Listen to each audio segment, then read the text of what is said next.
En esta nueva sentencia del Tribunal Constitucional, que presentamos a continuación en la serie Jurisprudencia Constitucional para no juristas, la sentencia 105/1990 de 6 de junio, se resuelve un recurso de amparo por vulneración del derecho a la libertad de expresión e información de un conocido periodista deportivo, José María García. Una sentencia que permite profundizar en el análisis del derecho a la libertad de expresión frente al derecho al honor de las instituciones y de los empleados públicos. Para comentar esta sentencia y analizar estos derechos, contamos con el profesor del Máster en Derechos Fundamentales de la UNED, David Martín Herrera. Bienvenido, David. Buenos días, Charo. Podemos comenzar con los hechos por los que se condenó al periodista deportivo José María García a finales de los 80. Profesor Martín. Antes de meterme en el fondo del asunto, lo que son los hechos por los que se condenó a este conocido periodista, en una sentencia ya un poco antigua, pero que es un referente en lo que es la condena a un periodista que de alguna manera, a ojos del tribunal, pareció que sobrepasó los límites del honor de una persona pública. Quería hacer un señalamiento a lo que recoge nuestra Constitución de 1978. En su artículo 18 dice que se garantizará el derecho al honor, a la intimidad personal y familiar y a la propia imagen. Esto en algunas ocasiones, como lo que vamos a ver, puede colisionar con lo que dice el artículo 20 de la Constitución, que reconoce y protege los derechos a expresar y difundir libremente los pensamientos, ideas y opiniones mediante la palabra, el escrito o cualquier otro medio de reproducción. Nos interesa lo que dice en su apartado D,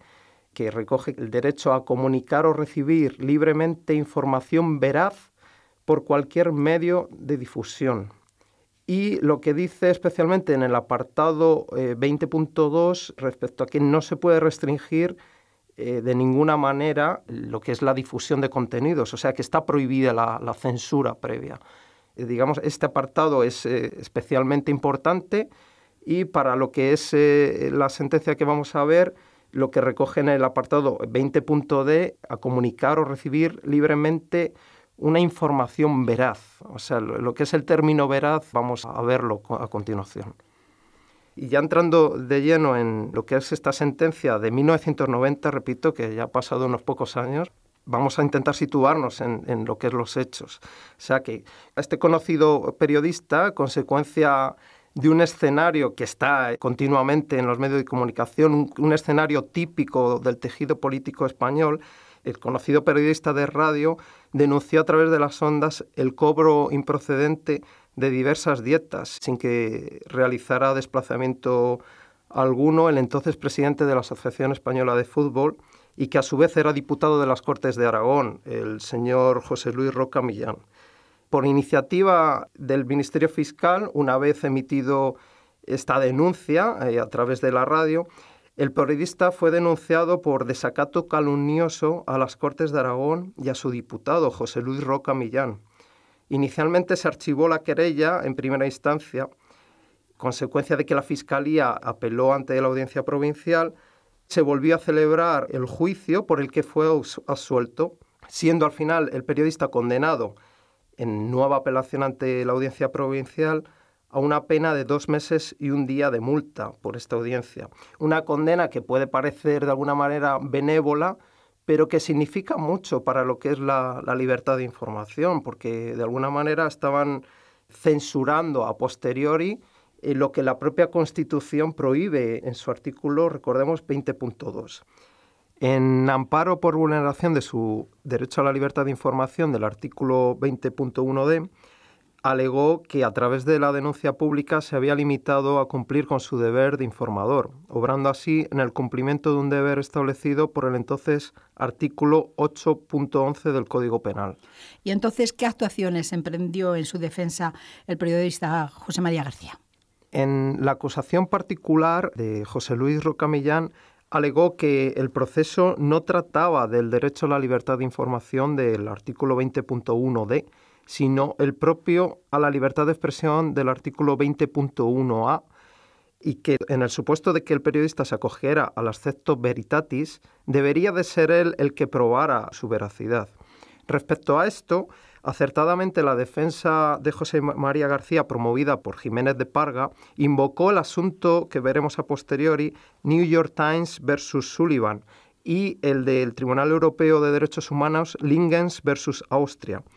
e incluso la propia jurisprudencia del propio Tribunal Constitucional en el asunto Egin, la sentencia 159 de 1986, por la que se reconocía el derecho de los ciudadanos a contar con una amplia y adecuada información respecto de los hechos que les permita formar sus convicciones ponderando opiniones diversas e incluso contrapuestas.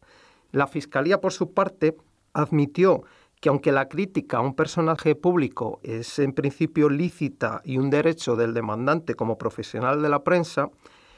sin embargo, comprobaba que no existen derechos ilimitados, resultando las declaraciones vertidas por José María García vejatorias y que excedían de lo necesario para una sociedad democrática. Y entonces, ¿cuál fue la postura que adoptó el Tribunal Constitucional ante estos hechos?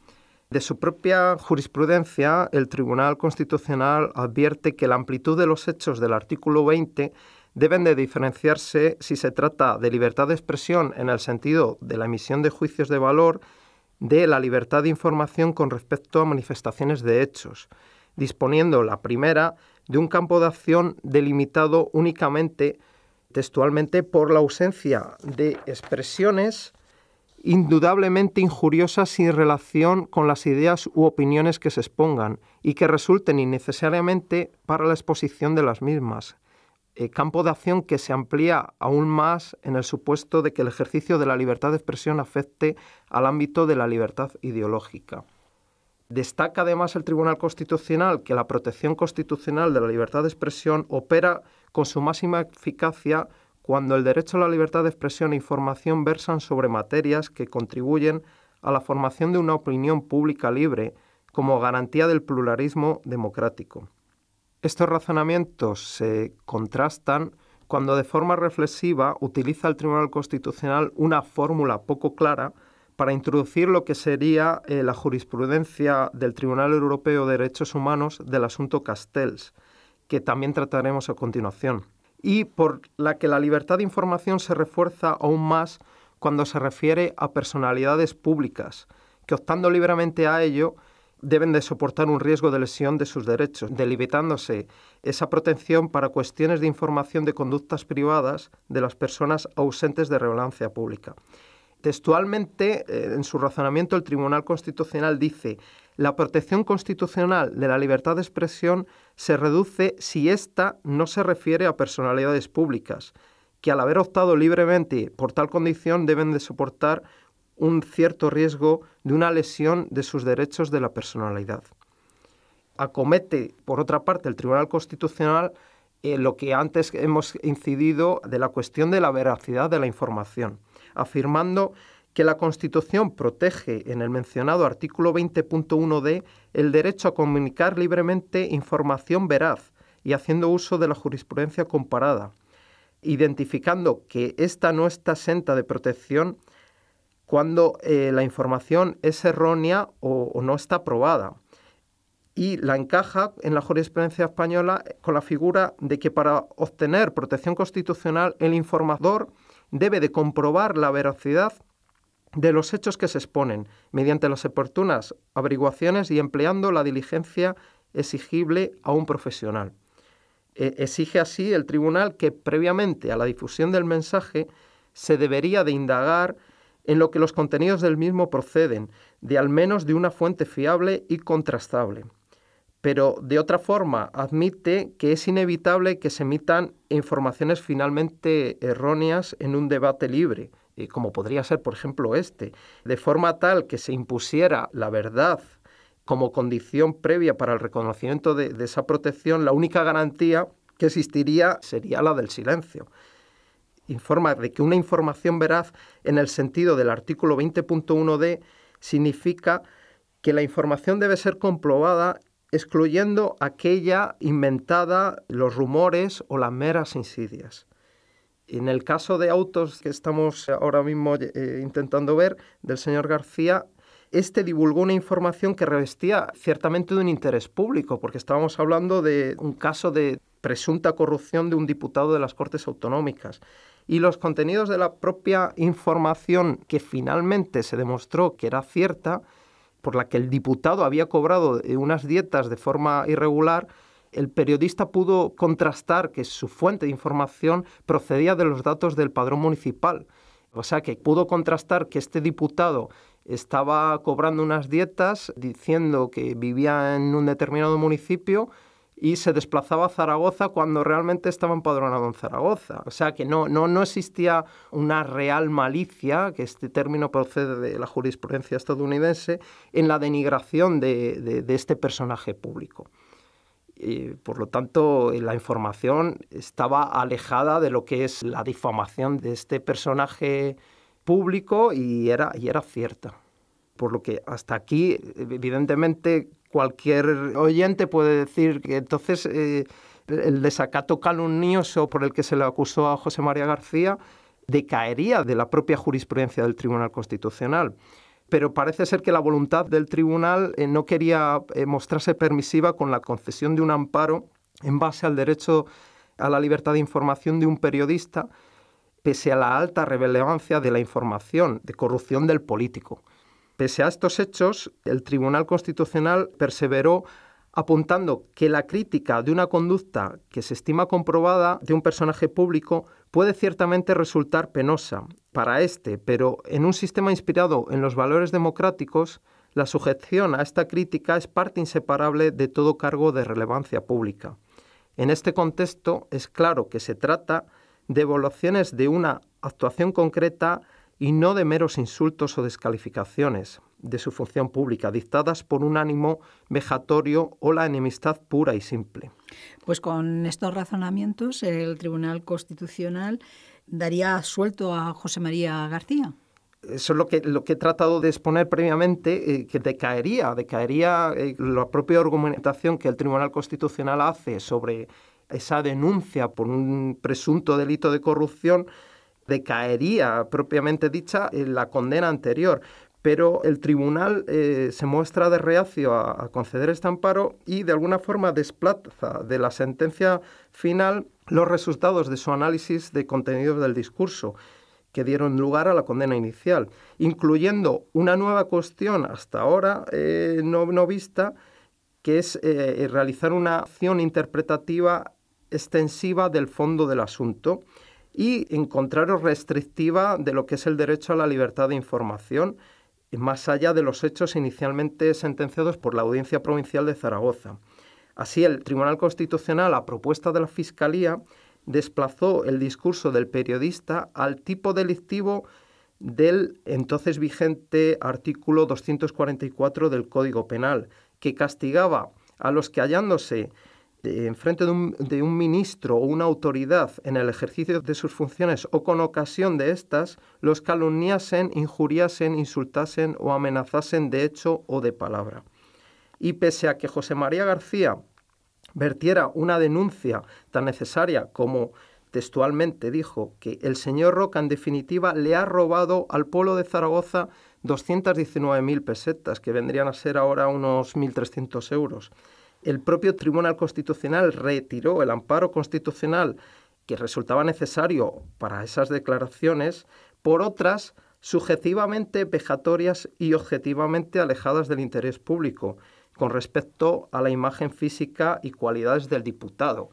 Un comentario que voy a repetir textualmente, en el que realmente fue un comentario desacertado, pero que tampoco incitaba públicamente al odio contra este diputado. Textualmente dijo: lo de Pedrusquito lo he dicho en muchísimas ocasiones. Es tan solo un apelativo cariñoso que identifica sus escasos centímetros, su poco pelo y su nulo talante. Ni ve y no es por las cataratas. Pedrusquito Catarata Roca, vil vasallo de Pablo Porta, impresentable presidente de la Federación Española de Fútbol. Ni oye, ni sabe, ni quiere, ni puede. El tío no sabe de nada y sabe de todo. Yo creo que es un comentario que no es acertado, pero desde mi punto de vista subjetivo, tampoco está diciendo algo realmente calumnioso, pero eso es una opinión, repito, subjetiva. En cualquier caso, al desviarse el Tribunal Constitucional del resto de comentarios vertidos en las sondas, por los que se le condenó inicialmente al periodista, no encajaría este comentario dentro del tipo establecido en el artículo 244 del Código Penal, ya que los comentarios se dirigen hacia la persona del diputado. Por lo tanto, en nuestra opinión, repito, debería de haber entrado estas acusaciones dentro de lo que es la esfera del derecho civil y ni mucho menos encajarían con una sanción penal inicialmente impuesta por la Audiencia Provincial, constatándose, repito, en nuestra opinión, que el Tribunal Constitucional excedió del fondo del asunto y marcó una inequívoca voluntad de no tolerancia con la crítica hacia las personas públicas e instituciones. En definitiva, el Tribunal Constitucional sentenció, a favor del señor Roca, ¿no? Sí, el Tribunal Constitucional se reafirmó y con la condena de 2 meses, creo recordar, a José María García, la condena que le había impuesto la Audiencia Provincial de Zaragoza. ¿Y existen antecedentes destacados en el derecho comparado que difieran de la postura de nuestro Tribunal Constitucional en la defensa de los empleados públicos e instituciones? Antes ya ha mencionado algunas sentencias, pero podemos verlas. Bueno, yo creo que antes lo he mencionado y realmente el caso que más vendría a colación es un caso, digamos, emblemático de la Corte Suprema estadounidense. Es el caso New York Times versus Sullivan de 1964. Es un caso antiguo, pero no lo es tanto para lo que es la jurisprudencia estadounidense. Recordemos que la Constitución de Estados Unidos dice en su primera enmienda que el Congreso no podrá realizar ninguna ley que restrinja o que controle lo que es la libertad de expresión, a lo que mucha doctrina ha dicho que no law es no law, o sea, que ninguna ley pueden hacer. Y en este caso, el tantas veces escuchado y nombrado caso de difamación a un oficial de policía, a través del caso New York Times versus Sullivan,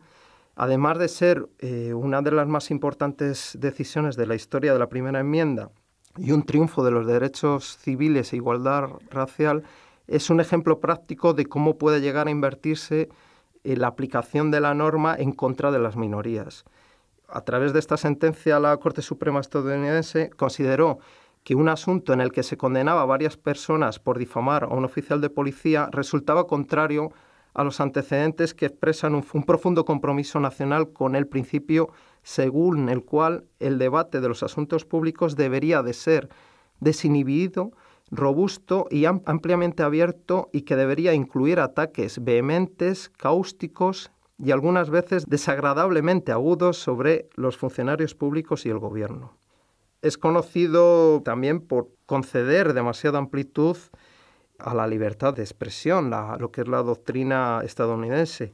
Y también refirió textualmente que la protección constitucional no gira sobre la verdad, popularidad o utilidad social de las ideas y creencias que son presentadas. Una afirmación errónea resulta inevitablemente en el debate libre, y este debe ser protegido si la libertad de expresión ha de ser el espacio vital que las personas necesitan para sobrevivir. ¿Y cómo se desarrolla la libertad de expresión y de prensa en los países de nuestro entorno? Bueno, pues aquí es importante mencionar lo que dice el artículo 10 del Convenio Europeo de Derechos Humanos, que está dedicado a la libertad de expresión. En concreto, en su apartado 1, dice que toda persona tiene derecho a la libertad de expresión y que este derecho comprende la libertad de opinión y la libertad de recibir o comunicar informaciones o ideas sin que puedan hacerse injerencia por parte de las autoridades públicas y sin consideración de fronteras. Aparte, en concreto para este caso, dice que el presente artículo no impide que los Estados sometan a las empresas de radiodifusión, de cinematografía o de televisión a un régimen de autorización previa. Esto viene a decir que evidentemente es necesario conceder una licencia o solicitarla, previo a instalar, por ejemplo, una emisora de radio o una emisora de televisión. Digamos que es una restricción sometida a una licencia, pero no quiere decir que el Estado pueda limitar lo que son los vertidos de las expresiones que se puedan difundir a través de esos medios. En concreto, en lo que es la doctrina del Tribunal Europeo de Derechos Humanos, el primer caso y el caso más emblemático es el caso de Handyside versus Reino Unido de 7 de diciembre de 1976. En este caso, el gobierno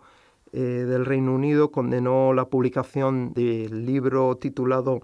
The Little Red School Book, un libro que también generó bastantes controversias en España. Su versión era conocida como el pequeño libro rojo del colegio y que fue publicado en la editorial londinense Stake. En este caso, que al final el Tribunal Europeo de Derechos Humanos sentenció por 13 votos contra 1 que no existió violación del artículo 10, por lo tanto, al final dio la razón al Reino Unido, pero sí que mencionó una cita emblemática para la jurisprudencia europea que textualmente dijo que la libertad de expresión constituye uno de los fundamentos esenciales de una sociedad democrática y siendo una de las condiciones primordiales para su progreso y para el desarrollo de los hombres. Al amparo del artículo 10.2 es válido no solo para las informaciones o ideas que son favorablemente recibidas o consideradas como inofensivas o indiferentes, sino también para aquellas que chocan, inquietan u ofenden al Estado o a una fracción cualquiera de la población. Tales son las demandas del pluralismo, la tolerancia y el espíritu de apertura, sin las cuales no existe una sociedad democrática. Esto viene a decir que especialmente que toda formalidad, condición, restricción o sanción impuesta en la materia debe ser proporcionada al objetivo legítimo que persigue. Este objetivo legítimo, digamos que lo establece el artículo 10 del Convenio Europeo de Derechos Humanos, donde en su sección 2 dice que el ejercicio de estas libertades, de la libertad de expresión, que entrañan deberes y responsabilidades, podrán ser sometidos a ciertas formalidades, condiciones, restricciones o sanciones previstas por la ley que constituyan medidas necesarias en una sociedad democrática para la seguridad nacional, la integridad territorial o la seguridad pública, entre otros. Por ello, reitera en el caso Handyside que para que realmente se pueda aceptar una sanción, una restricción a la libertad de expresión, tal restricción debe de ser una materia proporcionada al objetivo que persiga. O sea, no puede ser aleatoriamente que un Estado restrinja el derecho a difundir un mensaje sin realmente demostrar que perseguía un objetivo legítimo, como puede ser la seguridad nacional, y que la sanción impuesta esté proporcionada, que sea coherente, ¿no? Básicamente viene a decir que el uso del derecho penal sería la última ratio en casos extremos. Por su parte, en el caso Sunday Times, nuevamente contra el Reino Unido, del 22 de octubre de 1978, en este caso se publicó en el periódico Sunday Times un artículo titulado Our Thalidomide Children, un asunto por el que creo que en unas vacunas venía dentro una sustancia que era la talidomina y había generado muchas, no sé si paraplegia, no recuerdo exactamente. El caso es que en uno de los artículos publicados anunciaban que se iba a publicar en otro número un artículo descriptivo de la tragedia. Y el gobierno británico aplicó la censura previa, restringiendo lo que es la publicación del artículo en la siguiente revista. El Tribunal Europeo de Derechos Humanos comprobó que la libertad de información y que ésta sea lo suficientemente adecuado, como fue en aquel caso de las familias víctimas de la tragedia de la talidomina, estas tenían un interés fundamental en conocer cada hecho subyacente y las posibles soluciones al problema. Al verse privada de conocer el análisis del siguiente número de la revista, que resultaban de una importancia capital para ellas, en el supuesto de que su difusión supusiera una amenaza para la autoridad del Poder Judicial, porque recordemos que el caso Sunday Times, las familias habían denunciado a una empresa farmacéutica por la distribución de este medicamento y el caso estaba sujeto a un proceso judicial y fueron el propio Ministerio Fiscal el que denunció a la revista por difamación de la autoridad judicial. En este caso, lo que es el Tribunal Europeo de Derechos Humanos dio prioridad, por 11 votos contra 9, a que realmente las familias tenían un derecho a conocer lo que era la problemática de la talidomida. Con lo cual condenó al Reino Unido, ¿no? Condenó al Reino Unido, sí. Uh-huh. Y otro caso emblemático es el caso Lingens contra Austria, por el que una publicación en la revista Profil criticó al entonces canciller Kreisky por proteger a antiguos miembros de las SS y en concreto a Friedrich Peter, presidente de la Freiheitliche Partei Österreich, que era el Partido de la Libertad de Austria. Según el Tribunal Europeo de Derechos Humanos, la libertad del debate público es el verdadero núcleo del concepto de la sociedad democrática que prevalece a lo largo de la Convención, por lo que los límites permitidos serán más amplios cuando la crítica se dirija a un político, en comparación con un particular. El político, a diferencia de las personas que no son públicas, se expone de forma deliberada a una fiscalización de sus actos, por lo que debe demostrarse más tolerante y, aunque también disponga de la protección del artículo 10.2 con respecto a su reputación, incluido en el ámbito de su vida pública, esta protección debe de equipararse con los intereses de la libre discusión de las cuestiones públicas. Así, por unanimidad, consideró el Tribunal Europeo de Derechos Humanos que la injerencia realizada en la libertad de expresión fue desproporcionada. Otro asunto que compete a Austria fue el asunto Otto Preminger Institut contra Austria de septiembre de 1994, en el que el Otto Preminger Institut anunció 6 proyecciones de la obra de Oskar Paniza, Das Liebeskonzil, que era titulada en castellano, la versión castellana, El Concilio del Amor. En esta sentencia, el Tribunal Europeo de Derechos Humanos afirma que los que eligen ejercer la libertad de manifestar su religión no pueden esperar razonablemente hacerlo al abrigo de toda crítica. Un Estado puede considerar necesario tomar medidas tendentes a reprimir ciertas formas de comportamiento, incluyendo la comunicación de informaciones e ideas juzgadas incompatibles con el respeto a la libertad de pensamiento, de conciencia o de religión, asegurando así las autoridades austriacas la paz religiosa de una población en la que la religión católica es mayoritaria, considerando por 6 votos contra 3 que no existió violación del artículo 10 del Convenio Europeo de Derechos Humanos y que Austria de alguna manera actuó correctamente en restringir la proyección de esta película. Existieron unos votos de los jueces Palm, Pekkanen y McCarthy que dijeron que la libertad de expresión es una característica fundamental de una sociedad democrática, no teniendo ningún sentido garantizar esa libertad mientras solo sea utilizado de acuerdo con la opinión aceptada. O sea que vienen a decir que es inconcebible que se restrinja una difusión artística que de alguna manera pueda ofender a los oídos mayoritarios y que no se vete el acceso a una minoría de la población. 2 asuntos, porque van a ser 2 importantes del Tribunal Europeo de Derechos Humanos que afectan a España, fue el asunto Castells contra España de abril de 1992, en el que en junio de 1979 el diario Punto y Hora de Euskal Herria emitió un artículo del senador vasco por Herri Batasuna, Miguel Castells, titulado Insultante impunidad, en la que denunciaba alrededor de 30 asesinatos perpetrados entre 1977 y 1979 en Euskal Herria y de los que, según exponía el senador, ni uno solo de ellos había tenido la más mínima aclaración oficial,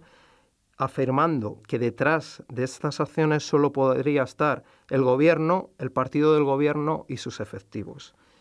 Como prueba condenado por los tribunales españoles, Castells acudió en defensa de su derecho al Tribunal Europeo de Derechos Humanos y como prueba de su defensa solicitó que el Estado español elaborara unos informes sobre investigaciones policiales, detenciones, persecuciones y otras actuaciones realizadas contra los miembros de los grupos de extrema derecha responsables de los atentados denunciados, así como la personalización de testigos internacionales que declararan acerca de la práctica parlamentaria sobre la libertad de crítica política. Ninguna de estas peticiones fue atendida por el Tribunal Constitucional ni Tribunal Supremo Español. Y en su recurso, el Tribunal Europeo de Derechos Humanos consideró que los límites de la crítica admisible son más amplios en relación al gobierno que a un simple particular, incluso que a un político. En un sistema democrático, sus acciones u omisiones deben estar situados bajo el control atento no solo de los poderes legislativos y judicial, sino también de la prensa y de la opinión pública. Además, la posición dominante que ocupa el Estado le exige mostrar moderación en el recurso a la vía penal, sobre todo cuando existan otros medios de responder a los ataques y críticas injustificadas de sus adversarios o de los medios de comunicación. Pero no deja de resultar lícito que las autoridades competentes del Estado adopten en su condición de garante del orden público medidas incluso penales destinadas a reaccionar de manera adecuada y no excesiva contra acusaciones difamatorias desprovistas de fundamento o formuladas con mala fe. En el caso Otegi contra España de marzo de 2011, el conocido portavoz del Grupo Parlamentario Socialista Berchaleá, en una rueda de prensa declaró que el rey de España es el jefe supremo del ejército español, es decir, el responsable de los torturadores y el que protege la tortura y que impone su régimen monárquico a nuestro pueblo a través de la tortura y la violencia. En respuesta a estas declaraciones, que fueron consecuencia del secuestro ordenado 5 días antes por la Audiencia Nacional del diario Euskaldun Egunkaria, la Fiscalía inició un proceso judicial contra el parlamentario Otegi en el Tribunal Superior de Justicia del País Vasco. En su sentencia, la magistrado Bolago Zárraga advertía que las declaraciones del parlamentario no reflejaban expresiones referidas a los aspectos personales de la vida del monarca, resultando un fiel reflejo de la postura política del portavoz del grupo parlamentario, contraria a la forma de Estado de la monarquía parlamentaria establecida en nuestra Constitución y proclive a la independencia del País Vasco, por lo que las censuras que pudieran merecer no debieran alcanzar una consideración jurídica que prevaleciera sobre el respeto al derecho constitucional de la libertad de expresión. Y pese a que las expresiones utilizadas constituyeran a todas luces una manifestación de violencia verbal merecedora de reproche, debiera ser en todo caso en un ámbito ajeno al enjuiciamiento criminal. Consideramos que la postura de esta magistrada era correcta, dado que advertía, por un lado, que estas manifestaciones no eran propias de un parlamentario, más refiriéndose a otra persona pública, como es el jefe del Estado, pero no debieran de estar insertas en lo que es el ámbito del derecho penal. O sea, que para ello está, por ejemplo, el derecho civil, que es a lo que nos hemos referido antes. En sentencia del Tribunal Supremo 1284 de 2005, el Tribunal Supremo se limitó a proteger la persona e institución del jefe de Estado por encima del derecho a la libertad de expresión de un parlamentario, eludiendo de forma vergonzante el contexto del asunto, dado que, en su opinión, las denuncias por presuntas torturas fueron archivadas y sobreseídas, habiéndose emitido la desacertada respuesta del parlamentario en un contexto de fuego cruzado, objeto de denuncias por parte del relator especial de la ONU, Van Boven, quien precisó que el sistema penal español permite la ocurrencia de tortura o malos tratos. En voto disidente que compartimos, el magistrado perfecto Andrés Ibáñez apuntó que el uso de la libertad de expresión se amplía sensiblemente cuando versa sobre instituciones, dado que éstas no gozan de ese atributo exclusivo de la persona que es el honor, y por tanto su presencia en la esfera pública tiene lugar en un régimen de protección de intensidad menor que la reconocida a los particulares. En la sentencia que finalmente tuvo que pronunciar el Tribunal Europeo de Derechos Humanos, observó que los límites de la crítica admisible son más amplios respecto a un hombre político contemplado en esta calidad que de un particular, que a diferencia del segundo, el primero se expone inevitablemente y conscientemente a un control atento de sus hechos y gestos, tanto por los periodistas como por la masa de los ciudadanos. Debe, por lo tanto, mostrar una mayor tolerancia, el político, y que tiene ciertamente derecho a ver protegida su reputación incluso fuera del marco de su vida privada, pero los imperativos de esta protección deben de ser expuestos en una balanza con los intereses del libre debate de las cuestiones políticas. Las excepciones a la libertad de expresión haciendo una interpretación más restrictiva. Por ello, el Tribunal Europeo de Derechos Humanos admite que el lenguaje empleado por este parlamentario puede considerarse provocador y pinta un cuadro de lo más negativo del rey como institución, dando una connotación hostil que, sin embargo, no exhortó al uso de la violencia. Esto lo remarcó el Tribunal Europeo de Derechos Humanos y que, por tanto, no podría tratarse de un discurso de odio,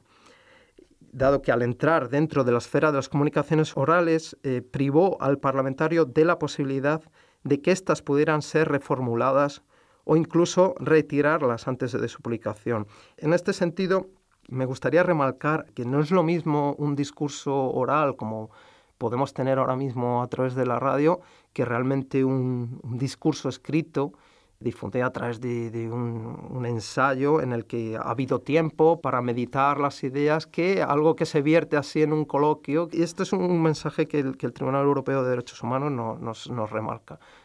¿Existe alguna corriente extrajudicial respecto a la difamación a las instituciones y el empleado públicos y empleados públicos?